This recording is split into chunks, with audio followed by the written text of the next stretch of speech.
Trump Organization. Eric, waouh, on apprend beaucoup de choses sur Joe Biden. Nous sommes heureux de vous avoir. Merci d'être avec nous. Vous avez suivi les événements d'aujourd'hui, je meurs d'envie de connaître votre avis.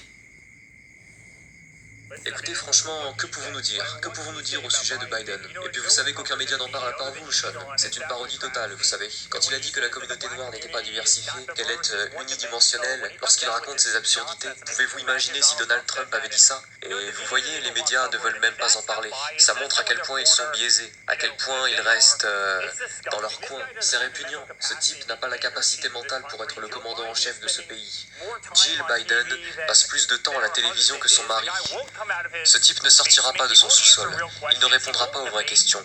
Il ne débattra pas. Vous allez avoir 16 États. 16 États qui vont commencer à voter. Vous allez avoir 8 millions de votes avant le premier débat.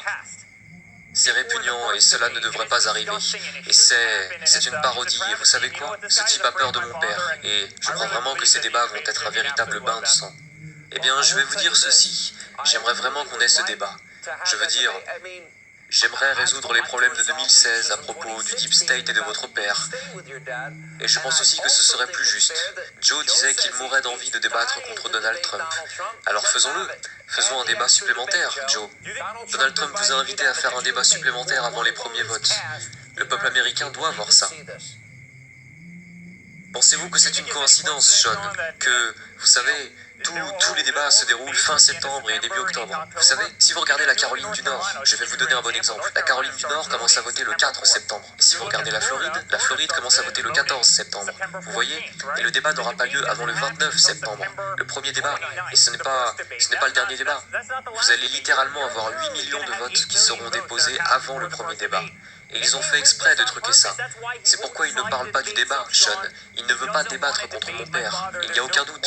C'est pourquoi il veut que les débats soient, vous voyez, aussi tardifs que possible, parce que ça lui profite, et qu'il ne veut pas être sur cette scène de débat. Lorsque vous voyez les commentaires qu'il a fait aujourd'hui sur la communauté noire, quand vous écoutez les commentaires que ce type fait tous les jours, la semaine dernière, il a dit que l'Arizona était une ville, vous voyez? Il y a quelques semaines, il a dit qu'il était candidat pour le Sénat des États-Unis. Ce gars ne veut pas débattre contre mon père, et c'est une parodie.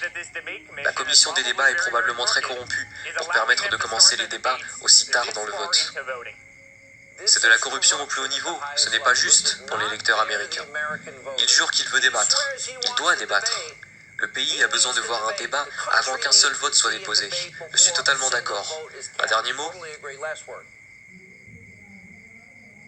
Eh bien, écoutez, je pense que nous allons vraiment bien. Les sondages sont très bons, on le voit tous les jours, l'enthousiasme est formidable, et je peux vous le dire aussi fort que nos supporters, ce qui est sous la surface, Sean, est formidable. C'est juste, je le vois, je vois plus d'enthousiasme en 2020 qu'en 2016, et nous allons gagner. Mon père va gagner cette élection.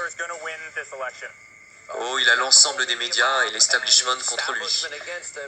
Mais avec un peu de chance, il étonnera le monde dans 89 jours. Eric, merci beaucoup.